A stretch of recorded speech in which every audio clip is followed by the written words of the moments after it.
मैं एक ऐसी दुनिया में चला गया जहाँ फीमेल लीड की स्टोरी चल रही थी। मैंने एक गरीब स्कूल ब्यूटिशियन जीशिया को ट्रेन करके उसे दुनिया की सबसे रिच इंसान बना दिया। और जब मुझे लगा कि अब मैं इस दुनिया से फ्री हो सकता हूँ तो खुशी में अपनी कंपनी के सारे शेयर्स उसी के नाम कर दिए। बस यही चाहता था कि वो फिर कभी उस पॉवर्टी वाली लाइफ में वापस न जाए जहाँ खाना और रहना तक मुश्किल था। लेकिन जिसे सबसे ज्यादा पैसों की जरूरत थी उसने ही साफ मना कर दिया। उसने कहा उसे सिर्फ मुझसे एक बच्चा चाहिए और फिर मेरे साथ एक सिंपल लाइफ जीनी है। मैंने ऊपर से स्माइल करते हुए हाँ कर दी, लेकिन उसी रात फेक डेथ करके उस दुनिया से गायब हो गया और उसकी जिंदगी का कम उम्र में मर चुका व्हाइट मून बन गया। 6 साल बाद सिस्टम पैनिक होकर मेरे पास आया और बोला होस्ट टारगेट ने मुझे भेजा है पूछने के लिए कि आपकी बेटी ऑपरेशन थिएटर में है, क्या आप उसे देखने जाओगे। मैं बाहर से काल्म रहा लेकिन अंदर से शॉक हो गया कि मैं तो सिर्फ 6 साल के लिए गया था और शेन जीशिया किसी और के साथ बचा कर चुकी थी। सिस्टम तुरंत पैनिक होकर समझाने लगा कि जिस रात मैं गया था उसी रात शेन जीशिया पूरी तरह डार्क और इंसेन हो गई थी। दुनिया को स्टेबल रखने के लिए मजबूरी में उन्हें हमारे दोनों के डीएनए से एक बच्चा बनाना पड़ा। अब वो पूरी तरह पागल हो चुकी है और उसने धमकी दी है कि अगर मैं आज उससे नहीं मिला तो वो मेरी बेटी का ऑक्सीजन हटा देगी। ये सुनते ही मैं तुरंत उस दुनिया में वापस गया और सिस्टम ने मुझे सीधे हॉस्पिटल के रूम में भेज दिया जहाँ एक छोटी सी लड़की बेड पर बैठी थी। मुझे अचानक सामने देखकर उसके चेहरे पर बस हल्की सी सरप्राइज आई। फिर उसने बड़े एटीट्यूड से पॉकेट में हाथ डालकर मुझे एक बैंक कार्ड दिया और बोली ये लो 1 करोड़, यहीं रुक जाओ और मेरे पापा बन जाओ। उसकी पर्सनैलिटी बिल्कुल शेन जीशिया जैसी थी। सिस्टम ने बताया कि ये बच्ची हमारे डीएनए से बनी है। इसका नाम लिन नायर है और ये 6 साल की है। मैं पूरी तरह शॉक्ड रह गया और पूछा क्या तुम मुझे जानती हो। नायर मुझे सीधा स्टेयर करते हुए बोली आप मेरे पापा हो। मैंने आपको उस औरत के सेफ वाले एल्बम में देखा है। ये सुनकर मैं और ज्यादा शॉक्ड हो गया क्योंकि वो अपनी माँ को माँ तक नहीं बुला रही थी। तभी सिस्टम ने बताया कि शेन जीशिया और बच्ची का रिलेशनशिप बहुत कोल्ड है। बच्ची 1 हफ्ते से हॉस्पिटल में है लेकिन वो एक बार भी उसे देखने नहीं आई। ये सुनकर मेरे मन में गुस्सा आ गया कि आखिर शेन जीशिया इतनी इर्रेस्पॉन्सिबल कैसे हो सकती है। तभी नायर ने मासूमियत से पूछा तो क्या आप मेरे पापा बनकर यहीं रहोगे। मैं एक पल के लिए चुप हो गया क्योंकि मुझे शेन जीशिया का डेंजरस नेचर अच्छी तरह पता था। जब मुझे कभी किडनैप किया गया था और मैं सिर्फ 2.5 घंटे के लिए उससे दूर हुआ था तब उसने पूरी सिटी उलट दी थी और किडनैपर्स का बहुत बुरा हाल कर दिया था। उसका प्यार उतना ही डार्क और डेंजरस था जितनी वो खुद थी। वो मेरे लिए अपनी जान तक देने को रेडी थी और सिस्टम को मजबूर कर दिया था कि उसे हमारा बचा दे। लेकिन अब मैं उसे पूरे 6 साल छोड़कर चला गया था। अगर मैं यहाँ रुका तो मेरा सामना उससे जरूर होता और मैं सोच भी नहीं सकता था कि वो पागल औरत अब क्या कर सकती है। मेरी साइलेंस देकर नायर डर गई और बोली क्या आपको पैसे कम लग रहे हैं। अगर 1 करोड़ कम है तो 10 करोड़ दे दूंगी। मैं आपको लोन पेपर भी लिखकर दे दूंगी और जब बड़ी हो जाऊंगी तो सब वापस कर दूंगी। ये कहते हुए उसने तुरंत पेपर निकाला और उस पर कई जीरो लिख दिए। लेकिन तभी एक मेड अंदर आई। उसने पेपर छीन कर फाड़ दिया और गुस्से में बोली मैडम आप समझ क्यों नहीं रही। ये 99999वां आदमी है जो प्लास्टिक सर्जरी करके आपके पापा बनकर आपको चीट करने आया है। ये कहते हुए वो मेरी तरफ बढ़ी और मेरे बाल पकड़ने लगी। लेकिन नायर दर्द की परवाह किए बिना तुरंत बेड से उतरकर मेरे सामने खड़ी हो गई और चिल्लाकर बोली तुमने इन्हें छूने की हिम्मत कैसे की। क्या तुम्हें लगता है कि मैं अपने रियल पापा को नहीं पहचान सकती। मेड ने कहा लेकिन मैडम आपके पापा को मरे हुए 6 साल हो चुके हैं, वो कैसे हो सके हैं। नायर गुस्से में चिल्लाई शट अप, मेरे पापा मरे नहीं हैं। उस औरत ने खुद कहा था कि मेरे पापा एक सिस्टम यूजर हैं और उन्हें मेरी जिंदगी का जल्दी मर जाने वाला व्हाइट मून बनना था, इसीलिए उन्होंने फेक डेथ की थी। उसकी बात सुनकर मैं अंदर से हिल गया क्योंकि शेन जीशिया को मेरे सिस्टम यूजर होने का सच पता था लेकिन मैंने कभी उसे पूरी कहानी नहीं बताई थी। फिर भी उसे सब कैसे पता चला। नायर गुस्से में मेड को घूरते हुए मुझे प्रोटेक्ट करने लगी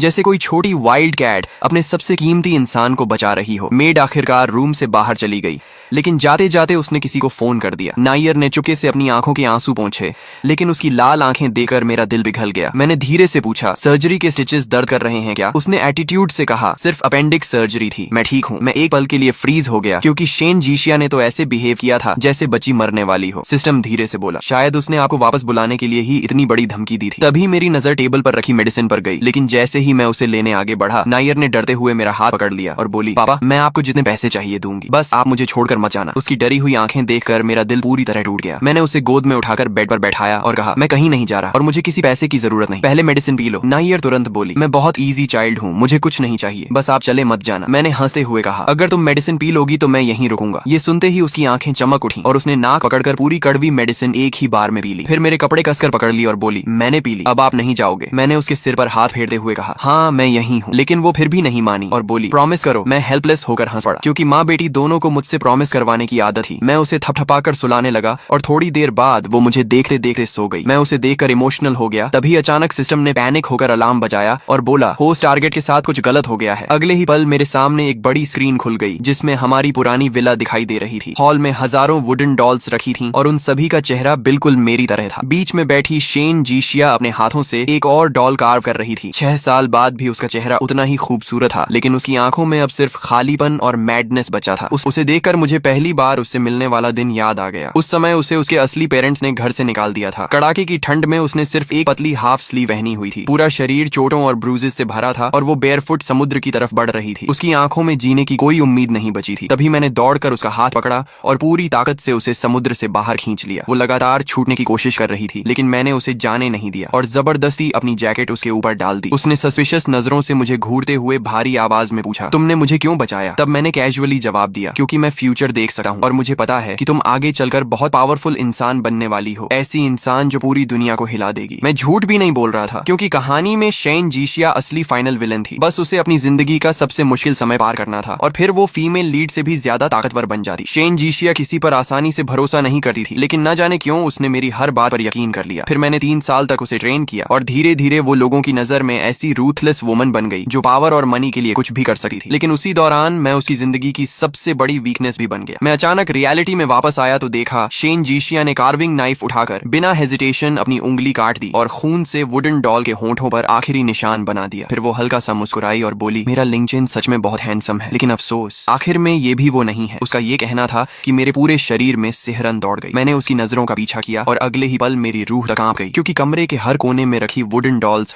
बिल्कुल मेरी तरह दिख रही थी। हर डॉल इतनी रियल लग रही थी जैसे मैं खुद वहां खड़ा हूँ। साफ पता चल रहा था कि उन्हें बनाने वाला इंसान किस हद तक ऑब्सेस्ड था। 6 साल बाद शेन जीशिया पहले से भी ज्यादा इंसेन हो चुकी थी। तभी सिस्टम ने धीरे से कहा, होस्ट, आपके जाने के बाद टारगेट हर दिन खुद को इन डॉल्स के साथ कमरे में बंद रखती थी। वो एक पल के लिए भी उनसे दूर नहीं रह पाती थी, चाहे उसकी तबीयत कितनी भी खराब क्यों ना हो, यहाँ तक कि खून की उल्टियां क्यों ना हो रही हो। फिर भी वो रात में वापस इसी रूम में लौट आती थी। ये सुनते ही मेरे दिल में गिल्ट और दर्द और बढ़ गया। तभी विला के बाहर से नॉक की आवाज आई। बाहर से बटलर बोला, मैडम, वांग मेड आपसे कांटेक्ट नहीं कर पा रही थी, इसलिए उन्होंने मुझे मैसेज देने भेजा है। छोटी मैडम के पास फिर एक ऐसा आदमी आया है जो सर जैसा दिखता है। इस बार उसने छोटी मैडम को पूरी तरह बिलीव करा दिया है और वो उसे अपना पापा मानने लगी है। शायद सर्जरी के बाद छोटी मैडम सर को बहुत मिस कर रही हैं, इसलिए मुझे डर है कि कहीं वो आदमी उन्हें बहलाकर अपने साथ न ले जाए। मैडम, क्या आप एक बार हॉस्पिटल जाकर छोटी मैडम को देख लेंगी? लेकिन अचानक डिस्टर्ब किए जाने पर शेन जीशिया का चेहरा ठंडा हो गया। उसने बिना इमोशन के कहा, उसे जिसे पापा बुलाना है बुलाने दो, और अगर जाना है तो चली जाए, मुझे डिस्टर्ब मत करो। आज मैं सिर्फ अपने लिंक चेन के साथ एनिवर्सरी मनाना चाहती हूँ। ये सुनकर बटलर हेल्पलेस होकर चुपचाप वहां से चला गया। लेकिन मैं अंदर से और ज्यादा कंफ्यूज हो गया, क्योंकि शेन जीशिया का नायर के लिए इतना कोल्ड बिहेवियर देकर समझ नहीं आ रहा था कि आखिर इन माँ बेटी के बीच ऐसा क्या हुआ था। आखिर हुआ क्या है? तभी बिना किसी वार्निंग के स्क्रीन पर अचानक फ्रेश ब्लड फैल गया। शेन जीशिया ने बिना एक पल रुके अपनी कलाई ब्लेड से काट दी और एक्सप्रेशनलेस चेहरा लेकर बहते हुए खून को वुडन डॉल पर गिराने लगी। मेरी आंखें शॉक से फैल गईं। मैं चिल्लाया, ये क्या कर रही है? क्या इसे अपनी जान की भी परवाह नहीं? सिस्टम ने धीरे से बताया, ये एक रिचुअल है। कहा जाता है कि अगर शादी की एनिवर्सरी वाले दिन कोई अपना खून डॉल पर गिराए तो उसके लवर की सोल उस डॉल में वापस आ सकती है। शायद वो तुम्हें इसी तरह वापस आया कि क्या तरीका है। तभी वॉल पर टंगी हमारी पुरानी फोटो अचानक गिरकर टेबल से टकराई और पास रखा मेडिकल बॉक्स उछलकर सीधा शेन जीशिया के पैरों के पास जा गिरा। वो वही मेडिकल बॉक्स था जो मैंने बहुत पहले उसके लिए बनाया था, क्योंकि वो हमेशा खुद को हर्ट कर लेती थी, इसलिए मैं उसकी सारी मेडिसिन और बैंडेजेस उसमें रखता था। शेन जीशिया ने जैसे ही मेडिकल बॉक्स देखा, वो एक पल के लिए फ्रीज हो गई। फिर उसकी पागलों जैसी आंखें उस डॉल पर टिक गईं और वो धीमी आवाज में बोली, लिंग चेन, क्या सच में तुम वापस आ गए हो? लेकिन रूम में कोई जवाब नहीं आया। कुछ सेकंड्स बाद वो खुद ही टूटकर हंस पड़ी और बोली, मैं सच में पागल हो चुकी हूँ। मुझे सच में लगा तुम इस डॉल में वापस आ जाओगे। तभी सिस्टम ने अचानक खुश होकर कहा, होस्ट, अच्छा हुआ रिचुअल का टाइम खत्म हो चुका है, वरना ये औरत सच में अपना सारा खून बहा देती। मैंने राहत की सांस ली जब शेन जीशिया ने आखिरकार ब्लेड फेंक दिया और नीचे बैठकर मेडिकल बॉक्स से बैंडेज निकालकर अपनी कलाई बांधने लगी। लेकिन उसका पीला चेहरा देखकर मेरे अंदर गिल्ट और दर्द दोनों बढ़ गए। क्या मेरे जाने के बाद वो हर साल खुद को ऐसे ही हर्ट करती रही थी? सिस्टम ने धीरे से कहा, पहले भी करती थी, लेकिन आज जितना डीप कट उसने पहले कभी नहीं लगाया। शायद कुछ देर पहले वो सच में तुम्हारे लिए मरने को रेडी हो गई थी। मैं पूरी तरह साइलेंट हो गया। गिल्ट मेरे अंदर और बढ़ता जा रहा था। थोड़ी देर बाद स्क्रीन गायब हो गई और मेरी नजर फिर हॉस्पिटल रूम में सो रही नायर पर पड़ी। वो बेड पर छोटी सी बॉडी सिकोड़कर सो रही थी और पहली बार मुझे महसूस हुआ कि ये सच में मेरी और शेन जीशिया की बेटी है। उसका चेहरा भी काफी हद तक मुझसे मिलता था। मैं उसे देखते हुए हल्का सा मुस्कुरा दिया। शाम होने लगी तभी नायर अचानक डरकर उठ बैठी। उसका चेहरा पूरी तरह सफेद था और माथे पर पसीना था। मैंने उसके माथे का पसीना साफ करते हुए पूछा, क्या तुमने कोई नाइटमेयर देखा? मुझे देखते ही उसकी आंखें लाल हो गईं और वो कांपती आवाज में बोली, पापा, सच में आप ही हो ना? आप वापस आ गए और इस बार मुझे छोड़कर नहीं गए। मैंने अभी सपना देखा कि वो क्रेजी वुमन उन सभी लोगों को मार रही थी जो आपकी तरह दिखते हैं। नायर डर से कांप रही थी, लेकिन उसकी आवाज में गुस्सा भी था। उसने दांत भींचकर कहा, वो औरत सिर्फ पागल नहीं है बल्कि ब्लाइंड भी है। हो सकता है वो आपको पहचान ही न पाए और बाकी लोगों की तरह आपको भी मार दे। अपनी ही माँ के लिए उसके चेहरे पर इतनी नफरत देखकर मैं अंदर से कंफ्यूज हो गया, क्योंकि टेक्निकली उसे शेन जीशिया ने ही बड़ा किया था। फिर दोनों के बीच रिलेशनशिप इतना खराब कैसे हो गया? मैं कुछ पूछ पाता उससे पहले ही नायर बेड से कूदकर नीचे उतर गई और सीरियस एक्सप्रेशन के साथ बोली, पापा मुझे पता है आप भी उसे हेट करते हो, तभी उसे छोड़कर चले गए थे, लेकिन मैं उसकी तरह नहीं हूँ। मैं बिल्कुल नॉर्मल हूँ। अगर आप चाहो तो मुझे अपने साथ ले चलो। मैं पैसे भी कमा सकती हूँ और हाउस वर्क भी कर सकती हूँ। ये कहते हुए उसने अपने बैग से कई बैंक कार्ड्स निकालकर मेरे हाथ में रख दिए और बोली, इनमें कुल मिलाकर 1 करोड़ है। अभी ज्यादा नहीं है, लेकिन मैं फ्यूचर में और भी कमाऊंगी और पूरी जिंदगी आपका ध्यान रखूंगी। उसके सीरियस फेस को देखकर मैं हंसी रोक नहीं पाया। मैंने उससे पूछा, नायर तुम अपनी माँ से इतनी नफरत क्यों करती हो? लेकिन उसने जवाब नहीं दिया। उसने बस मेरा हाथ पकड़ लिया और धीरे से बोली, ये सब मैं आपको यहाँ से निकलने के बाद बताऊंगी, प्लीज अभी मेरे साथ चलो। उसकी आंखों में डर और रिक्वेस्ट दोनों थे और मेरा दिल पूरी तरह पिघल गया। मैंने आखिरकार हाँ कह दिया। ये सुनते ही नायर की आंखों में खुशी चमक उठी और वो मेरा हाथ पकड़कर बाहर ले जाने लगी। रास्ते में वो धीरे से बोली, पापा डरिए मत, मैं आपको यहाँ से सेफली भगा दूंगी और पूरी जिंदगी प्रोटेक्ट करूंगी। लेकिन उसकी बात पूरी भी नहीं हुई थी कि अचानक सामने एक औरत आकर खड़ी हो गई। उसे देखते ही मेरा चेहरा बदल गया। शेन जीशिया सीधा मुझे देख रही थी। उसके होंठों पर हल्की मुस्कान थी, लेकिन आंखें पूरी तरह खाली थीं। उसने धीमी आवाज में कहा, लिंगचेन तुम इसके साथ भागना पसंद करोगे, लेकिन मेरे लिए रुकना नहीं चाहोगे? क्या तुम सच में दूसरी बार भी मुझे छोड़कर जाने वाले हो? 6 साल बाद वो पहले से काफी पतली हो चुकी थी, लेकिन उसकी मौजूदगी अब भी उतनी ही डेंजरस थी। उसकी नजर एक पल के लिए नायर पर गई और फिर वापस मुझ पर टिक गई। उसने शांत आवाज में पूछा, क्या हम दोनों थोड़ी देर बात कर सकते हैं? नायर उसके गेज से डर कर कांप गई, लेकिन फिर भी मेरे सामने खड़ी हो गई और बोली, मुझे पता है तुम क्या करना चाहती हो। मैं तुम्हें पापा को हर्ट नहीं करने दूंगी। मैं गिल्ट में उसकी नजरों से बचने लगा, क्योंकि सच कहूं तो चाहे पहले हो या अब, शेन जीशिया ने हमेशा मुझसे सच्चा प्यार किया था और हर बार उसे हर्ट करने वाला इंसान मैं ही था। तभी सिस्टम अचानक प्रकट हुआ और बोला, होस्ट हेडक्वार्टर से मैसेज आया है कि अगर टारगेट इमोशनली स्टेबल हो गई तो तुम्हारा मिशन कंप्लीट हो जाएगा। शायद ये बातचीत अच्छा मौका हो सकती है। मैंने धीरे से सिर हिलाया और आखिरकार शेन जीशिया की तरफ देखकर कहा, ठीक है हम बात करेंगे। नायर ने तुरंत मेरे कपड़े पकड़ लिए और डरी हुई आवाज में बोली, पापा मत जाइए। मैंने उसके सिर पर हाथ फेरकर उसे समझाया, चिंता मत करो, मुझे कुछ नहीं होगा। तब जाकर उसने धीरे से मेरा कपड़ा छोड़ा, लेकिन उसकी नजर अब भी मुझ पर ही टिकी हुई थी। मैं उसे रीअश्योरिंग स्माइल देने के लिए पीछे मुड़ा ही था कि शेन जीशिया अचानक बोली, तुम्हें उस बच्ची की बहुत चिंता है ना?